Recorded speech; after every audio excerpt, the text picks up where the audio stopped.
prematurely. But yeah, this is my next question to you, Kelvin, and it's a fairly abrupt shift.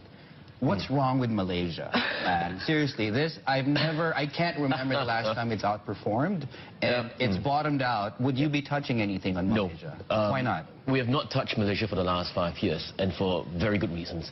Firstly, the political paralysis in the country is actually going to result in the fact that nothing's going to get done. Right? On an economic basis, the country is not going to be able to actually move forward. Firstly, you have the government budgeting oil prices at $70 per barrel. Brent has now touched 70, but the average oil price is still well below that. That basically means that the current account deficit that Malaysia might have could actually be higher than the government's projected of about 3.4%. So that's the first bad news. If that's the case, that basically means that the government needs to scale back its expenditure. If it scales back expenditure, economy is actually going to shrink even further. So there seems to be no way out at this point in time, other than the fact that, where the fiscal policies are concerned, they need to do some rethink. Zero rising GST at the start of the year was just a bad move, because it basically means that the country is now very, very reliant on oil. And that means that 30% of its GDP is now reliant on oil as a result of that move.